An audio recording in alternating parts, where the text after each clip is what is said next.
Okie dokie. Hello guys out there in TV and radio land,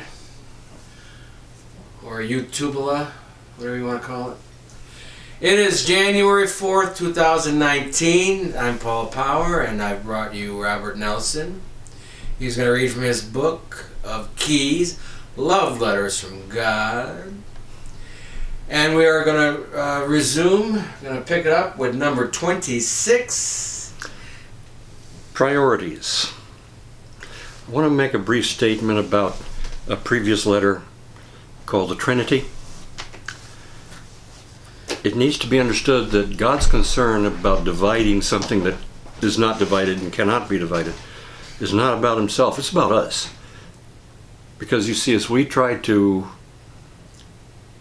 divide God into 3, 7, 12, whatever number, doesn't matter the number. We're coming from our own internal division, our own internal divided state. And that's what's of concern to him. He wants us to be whole. Okay. So if we're whole, we behold God as one, indivisible. Priorities. 2,000 years ago, you were told to set your priorities. Where your heart is, there will be the priority that you will set. Of course, the priority at hand is completely based upon your perception of yourself and your brother and sister. For the way you perceive yourself is the way you will view them. You and your brothers and sisters, like your perceptions, are not islands. That's a powerful one. How then do you perceive yourself? The question I have asked you many times in this work. How do you perceive yourself? And I will continue to do so, to ask you this question, until your answer comes from your knowing and not from your reasoning. Don't get God wrong on this. Reasoning is fine. It's a good tool as long as it's a tool and not the master. You know, you're hearing these words and you're thinking in your head and you're reasoning things out. That's fine. But when reasoning becomes all important, then you've just given your right of mastery over to it. Don't do that. Do not confuse priorities with goals, for in truth, priorities actually dictate goals. That makes sense. Where our heart is, there our treasure will be, that kind of concept. What then are your goals? Are they worthy of you and your brothers and sisters? To answer this, ask if your goals are worthy of me, meaning God. The way to answer this is to determine if your goals are based on love or some form of taking from others, or even the exclusion of others and their feelings. Woof. So if our goals are based on taking something from others, or excluding others, or excluding their feelings, they're not worthy. They're not worthy of us. They're not worthy of us and God, or anyone.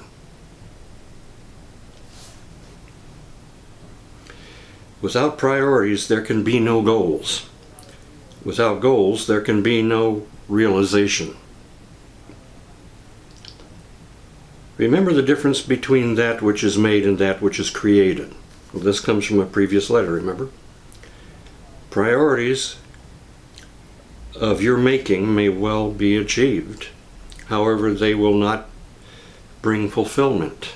Now remember, the term making here is different from creating. Set them instead upon the kingdom we are.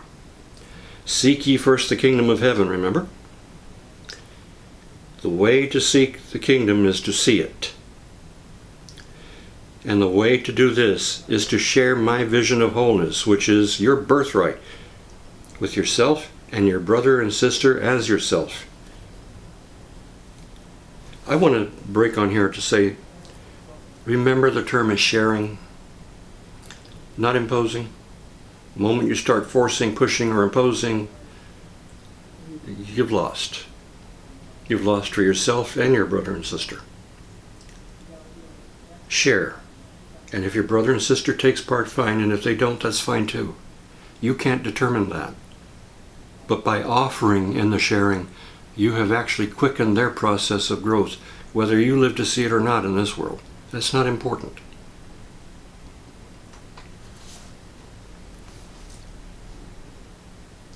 Priorities set on the vision of our kingdom are self-fulfilling and eternal, whereas priorities and goals set upon that which is made, not created, made, not shared, made, are delusional and must be constantly fueled with your soul's energy to sustain them. Where then is your heart? Upon that which we create together, or upon that which you do not have? Which one is it? There is a simple way to know the difference. Priorities are set upon that which is made, that you control and that control you. Wow. And you dance to the whistle of the lash of the ego. Now that's priorities being set upon that which is made, not shared, created. With these priorities, you may age yourself even before your natural time, and many people do. Whereas those priorities set upon our kingdom free you as you free one another. This, my beloved, is the timeless state of being. He's mentioned timelessness a couple of times recently. You may ask to know the difference between that which is made and that which is created. Of course, this has been covered in a previous letter. The difference is this: that which is made is based upon the perception of the separation and is delusional. That which is delusional is unreal and, as such, temporary at best.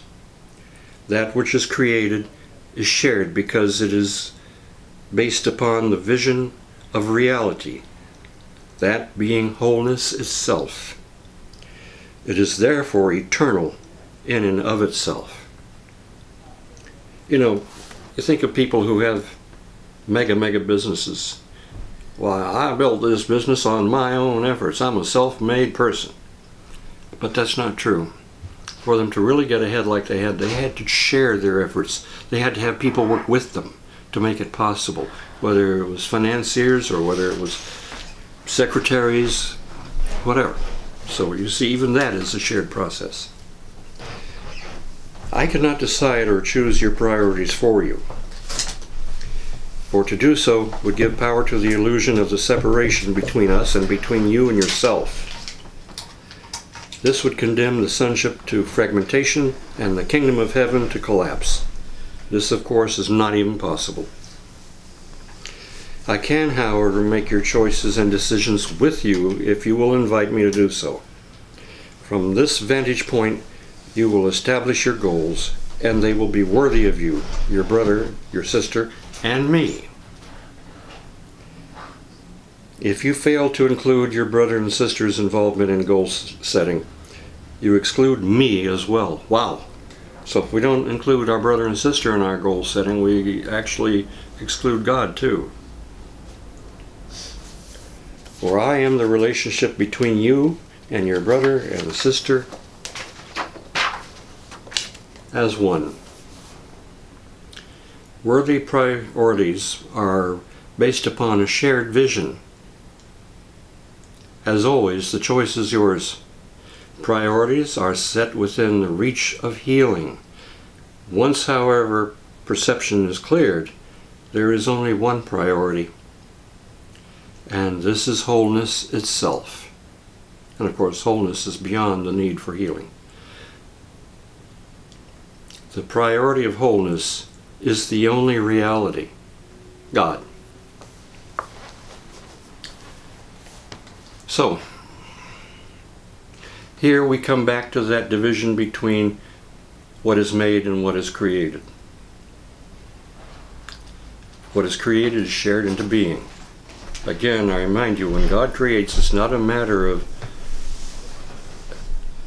I'm doing this myself. It's all mine. I'm doing it myself. Now let's see, I've got to put this nucleus with that atom and that proton with this atom. No. He's having fun. He's celebrating himself into being. What a concept. You know, there used to be a painter on TV. I'm sorry, I don't remember his name now. He was on one of the educational channels. I think it was William Alexander. But he would show people how to paint in ways that were not meticulous, ways that were fun. And he would say, let's put a happy little tree here, a beautiful happy mountain over here. And it was just like a celebration what he was doing, and so quick and beautiful. That's the way I think God creates. It's not a hassle for him. It's a party. It's a celebration. Anyway, and that's what's the difference between created and made. Okay?